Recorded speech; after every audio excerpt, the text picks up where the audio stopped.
Thank you very much, sir, for your excellent talk. Let me assure you we fully appreciate the role of the Indian Air Force.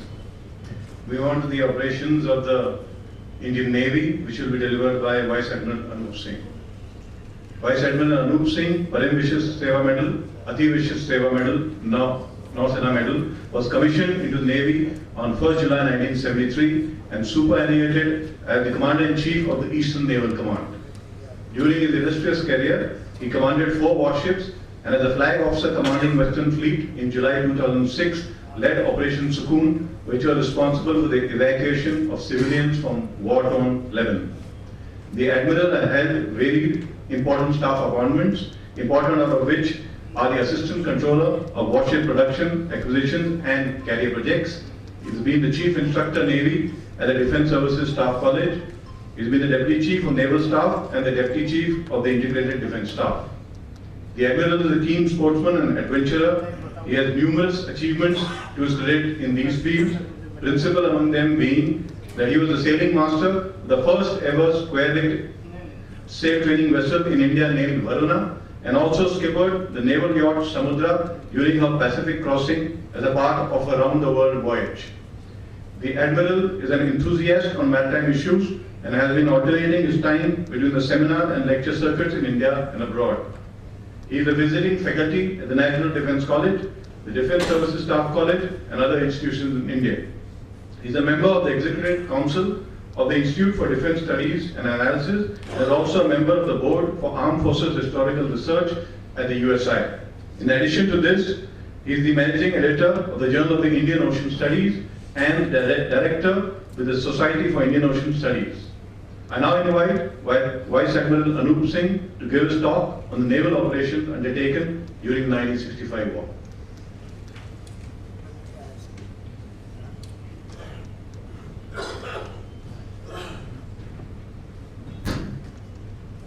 After the last couple of thundering presentations, you will appreciate that a little bit that was mentioned in the preamble to this evening's seminar, the title is totally misplaced, because when I was told to speak for at least 15 minutes, I said, with the actuals that happened, how will I spend time? But let me tell you, something else that General Vij said in the beginning is totally true about the Navy. And yes, true about the other 2 services as well. Had 65 not happened, we wouldn't have had the kind of victory that we had in 71. And I've always firmly believed, particularly in my 2 tenures at the Staff College, as I kept telling my students, remember the life of a nation and so of an individual is always a sinusoidal curve. Unless there are troughs, no one ever learns. You sit back on your laurels and think you are tiger in every activity of life. So this, insofar as the Navy's actions or inactions were concerned, and you'll find the reasons, was obviously the reason for good tidings in the future beyond 1965. Because the political executive learned a lot, did not depend upon its own wisdom and its own perspective insofar as international relations is concerned. That's why in 71, it was a thundering victory. Brought in by 3 services, the Navy was an equal, if not a slightly better partner. Let me give a little background to the entire situation. Now, having become a formidable force because of the help given by the Soviet Union to the a nascent nation that was newly being introduced to communism at that stage under Sukarno. Sukarno was flexing his muscles. And for the first time, despite such warmth between Nehru and Sukarno, for the first time in 1964, he started claiming ownership of the Great Nicobar Island. In fact, on many an occasion, as Nitin has cited in his book, submarines as well as aircraft were sighted very close to the Nicobars. And they flew deliberately close in order to get identified, particularly the aircraft. He also sent ships to Karachi in early '65, which later we came to realize was because of the fact that Pakistan had already been planning and had discussed the entire issue with Indonesia. The Indian fleet, with the flag officer commanding Indian fleet, there was only one fleet at that time. Visakhapatnam and Eastern Naval Command did not exist. And that fleet was based at Mumbai, under the command of the FOSSI, flag officer commanding Indian fleet, Admiral Sampson, had made an overseas deployment to the Persian Gulf, and on return had carried out an exercise off the Kutch coast with the army in order to acclimatize the army and its troops in the art of receiving power projection ashore from the sea. But much more importantly, a lesson that was learned by the Navy and the Army in that exercise, at the behest of the Navy, because road communication did not exist those days in northwest Gujarat. All logistic support to the Army was provided by the Navy, insofar as armament, fuel, all kinds of other items like rations, etc. were concerned. So this was a great learning experience in the prelude to an amphibious warfare landing or a raid. On completion, the fleet returned to Mumbai. Now let me just show you what I said in the first part of that slide as to why Sukarno was suddenly becoming crazy about the Great Nicobar Islands.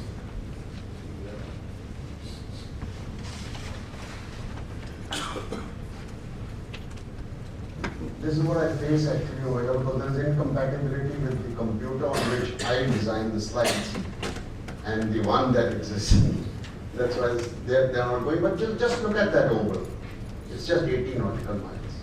That's half an hour by a Chetak.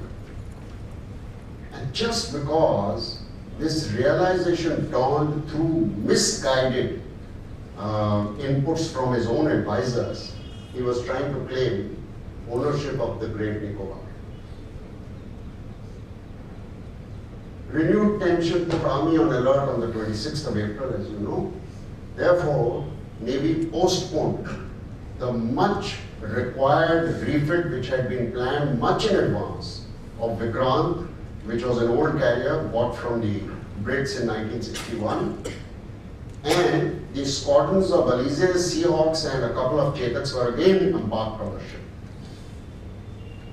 But Harold Wilson, the British Prime Minister's intervention, brought in ceasefire on the 30th of June, and the government and the Navy decided that now there is nothing to worry. Therefore, the refit of Vikrant, which was very essential, particularly during the monsoons of that year, was commenced immediately after the ceasefire.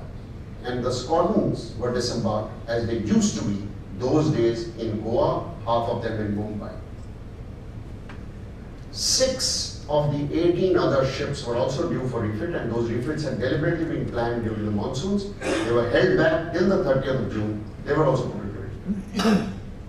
Now at this point I'd like to tell you that this ratio is also a common pair of figures insofar as the number of ships of the Indian Navy and Pakistan Navy are concerned.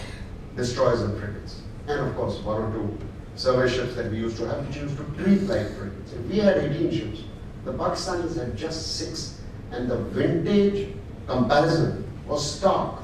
They were no match to the Indian Navy.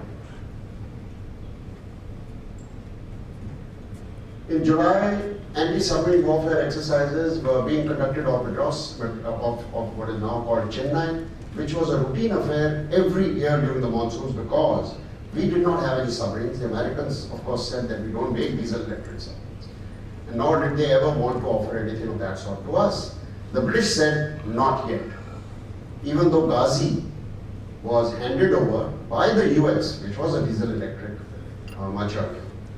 And therefore, the British used to send one of their submarines, and this year was HMS Astute, which had gone to because on the east coast the monsoon effect never used to get felt. So all the frigates which were ASW capable used to exercise with a submarine sent in every odd year by the Brits. This happened in July. Mysore Brahmaputra Abhyas were deployed for the defense of the Andamans. As I mentioned to you that Indonesia was flexing its muscle, and therefore the government decided that the Navy's primary task now that the ceasefire has been called is to go there. Mysore, which was the largest cruiser and largest ship at that time other than Vikrant, and Vikrant had already gone into refit, was sent there along with 2 other ships. On the 5th of August, when Gibraltar was launched, the Navy launched off Gondola on the west coast.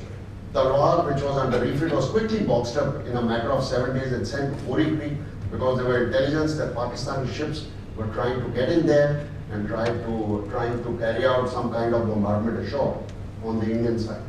The flag officer commanding Indian fleet sought approval to head west from the Andamans, and he was denied. So he questioned why, and the chief said that I am pulling my hair apart myself to find out why.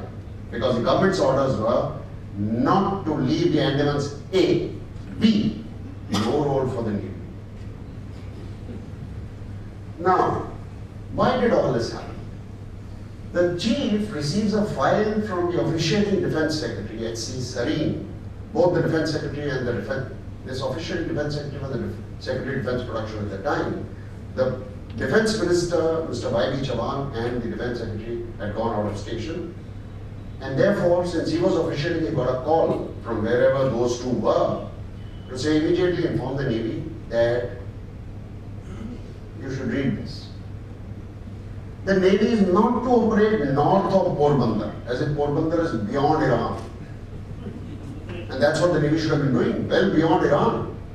Why Pakistan? And not to take or initiate offensive action at sea against Pakistan, unless forced to do so by offensive action by Pakistan. Now I tried to animate those exclamation marks, but they refused to do so. He said, "Chhod do." The Navy was without action, so why are you wanting to emphasize this point? The CNS met RM the very next day since the Raksha Mantri, Mr. Y.B. Chavan, had returned, and he was furious. So the Raksha Mantri pacified him. Sorry, I know after 1962 we've not been able to do enough for the Navy. Actually, enough was not done even for the other 2 services. But the chief told him, look, the ratio is not only is the ratio 1:3 between us and Pakistan. What is Pakistan? If you look at the map, which I will show you towards the end of this presentation, this is the revenge of geography after division of the country. So what is Pakistan is concerned? And to us, it is the advantage of geography. Pakistan has to date only 1 harbor. Don't count Gwadar as yet. Only 1 harbor, Karachi. Don't count Port Qasim, which is an adjunct to Karachi. And the business of fighting warfare wherever a maritime state is concerned, is involved, starts and ends with joking imports and exports. Commodity denial at sea and blockade the harbor. End of the story. Those days, Pakistan had enough fuel to run its army and its country for no more than 7 days. And we had only 30 ships which were Pak flag. We had 230 in comparison, merchant ships. So all this was explained, but Mr. Chavan was a very decent soul and he said, look, and the chief also said, but Mysore alone is good enough for just carrying out what is required in the Andaman Nicobar and keeping the Indonesians at bay. So I don't mind leaving the cruiser there because I've got an abundance of destroyers and frigates. But he was denied. No, keep all those 3 frigates plus Mysore in the Andamans. And then he said, no, the Prime Minister too does not want the conflict to escalate at sea. Subsequently, he explained to the chief, look, we did not want to get into a war situation, as if what was going on was gulli danda. Sorry to use that term. But you know, I thank my stars, Admiral Nayyar is here, who was there in the service of that. I thank my stars that in 1965 I didn't have to pull my hair because I had got so many hair under my turban that people would have screamed around. We were lucky to be there only when the 71 war took place, and therefore we had chins up and chests out. So he mentioned to the Raksha Mantri that since I have the right to go to him, but I mentioned you, I'm not satisfied, I want to go to the Prime Minister. And the Defence Minister said, most certain. Now the dialogue, the same 2 points, sorry we don't look after the Navy after 62, and B, no escalation of war.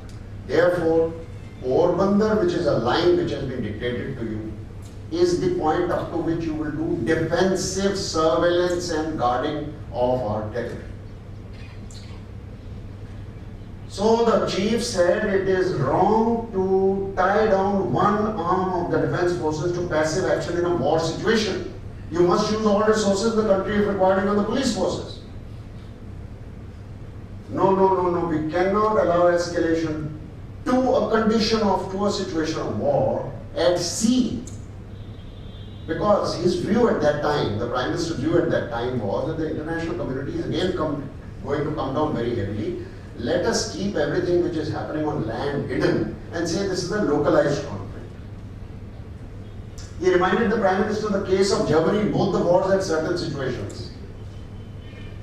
And the result thereof, that those periods where particularly the first war, the German fleet was bottled up inside its own harbour, they lost, though the world is much happier that they were bottled up at that time. Otherwise, the history of the world would have been entirely different, particularly after the Second World War. He was told you have no choice. That's the decision of the government. So he said, any objection if I go to the Supreme Commander, that's the President. He was again told, you have no choice. He smiled and politely said, no, you do not have to see the President. Now this was the situation therefore after the 1st of September, and this was the situation around the 4th of September. Vikrant was in dock. The K class, the Kukri class, which were ASW frigates, had been exercising with the Astute, and thereafter they were told that the government does not want anybody to go beyond Porbandar. Therefore, 9 ships were taken by the Flag Officer commanding Indian fleet to the west coast to protect the ports and naval bases and the coast against any raids by the Pakistan.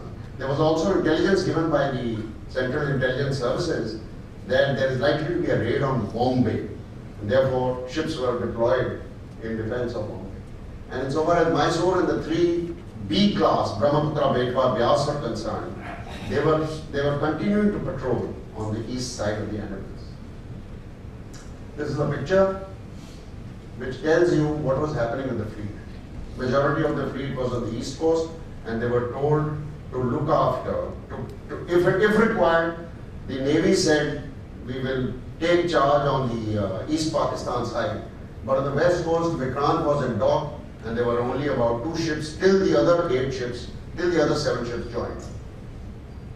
That's the picture, but what is important in this picture to see is that was the artificial boundary given to the Navy, which made no sense at all. Even if Spori Creek or Sir Creek was given as a boundary, the Navy would have thereafter charged quietly in hot pursuit. But that was not to be. In between, while the fleet was over here on the west coast and remaining south of Porbandar, the Pakistanis realized that over a week, the past week, the Indian Navy had not been seen on the west coast. And therefore they became tigers. So they came out of their cubby holes from Karachi, and 3 ships came and bombarded Dwarka, Okha, with their guns. The results, of course, which the Navy publicized widely thereafter was fatal casualties of 1 cow, 2 dogs, 1 railway restroom, and a railway line which was in dilapidated condition. So the railways thanked the Pakistanis that we will now get automatic approval to rebuild. Now the moment that happened, the chief again walked up to the Raksha Mantri and said, now for God's sake, give us the approval to go in pursuit of these people. He was told, no, stay where you are, south of the latitude of Porbandar. Now, you all heard of blockade. The first thing that a maritime state does is blockade. The first thing on the 12th of July 2006, when we were hearing BBC's news while I was passing with my fleet south towards beyond the Suez Canal, was to say that the Israeli Defense Forces have announced a blockade, and that becomes official declaration of war to the world. The blockade area is 60 by 80, imagine for a small country like that, just 60 by 80 which was available, which was possible beyond Beirut. And no ship, not even the US Navy, could ever enter in, certainly not any civilian ships. Every ship which came anywhere close, I remember each night it was an Israeli Navy's female voice which came up. Contact crossing at so-and-so lat long, identify yourself, otherwise you will be in trouble. Stereotype language every night when we used to cross through, and then we used to identify ourselves. And of course, the line between the MEA and the Israeli Foreign Ministry used to pass this information in advance, and that's how the ship was allowed. That's what every Navy does. And the declaration is made internationally to say anybody who crosses the blockade is liable to be attacked till destruction. And that starts the process of commodity denial and threat to the opposition force. There was no chance of blockade, because blockade was supposed to be off Karachi. We were south of the Indian boundary line. Pak shipping therefore had a free run. There was one occasion when finally ships of the Indian fleet had come very close to that latitude, and they found a ship which was identified in broad daylight as a Pakistani merchant ship. He was told to stop, otherwise you'll be fired at. And he said, try what you can, because India has neither declared war, nor is there any blockade in place. Tongue in cheek, he just pushed it. Pakistan's vulnerability of having only one harbor sequestered at an angle, unlike India, which has got a straight coastline on both sides, and a huge peninsula, the second largest peninsula in the world, was not made use of. What do you look at? Put yourselves in the shoes of the enemy and say, that is his weakest point, which I must catch first. That was a strategic plan. The only principles that apply insofar as navies and maritime states in conflict are concerned must be done. Offense is the best form of defense. There's nothing else that a navy is required to do. That's the automatic order. Go to war. There's nothing called defense. To say, do not attack unless you are attacked. Never ever convert your navy into a fleet in being. This is a term which was coined after the fiascos of the German navy caused upon itself in the First World, and repeated at some time in the Second World. A fleet in being, that it is there, like a coin, like a stamp, remaining in harbor. Leadership, as in the services, so at the political executive level, must learn to listen. It's a lesson in hindsight. Everyone respected the combination of the cabinet at that time, and particularly the Prime Minister, but this was a huge lesson learned. So listen to the chief. Even under a nuclear override, never place restrictions over tactical. Why is tactical? Strategic level on the command line. That's the picture that I wanted to show you. That's the territory of India. In between there are high seas, only a little. The rest is all exclusive economic zone.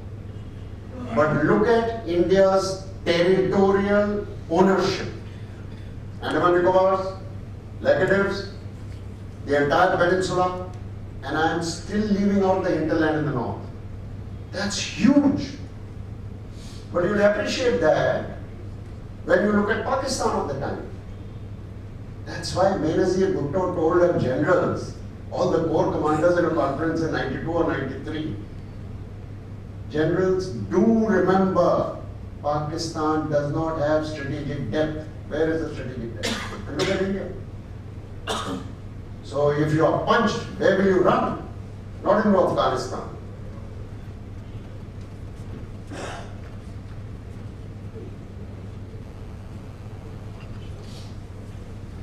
But that's the map to look at. Why do we keep saying India dominates the Indian Ocean, not Indians? The Americans started saying this because of your geographic configuration. Geography is destiny, and you have the geographic advantage. And look at Pakistan. I can't use the pointer, but that corner. No, now even this. Next thing. Go back to the last slide. That's the last slide. Second last. This one.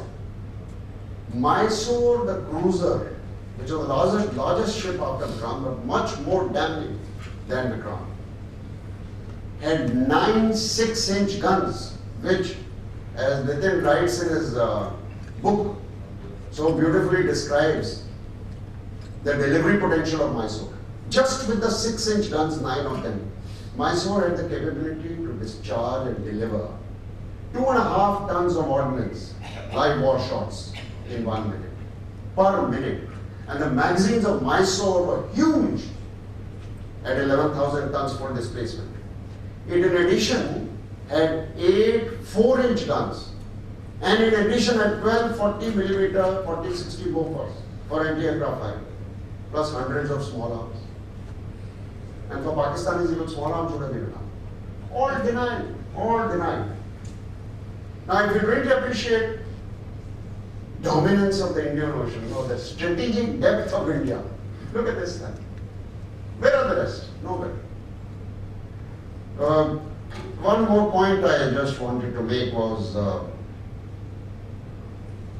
that Brahmaputra, one of the frigates, which had joined the flag of submarine Indian fleet from the east coast to the west, along with Byas and sisters Byas and Petwa,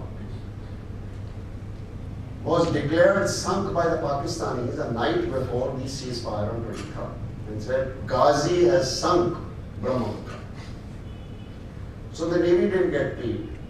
The day after the ceasefire, it invited all the defense attaches who were resident in Delhi for high tea. You know, cocktails was a bad word after war. High tea, otherwise the Navy doesn't do any tea. Certainly not with defense attaches, certainly not with itself.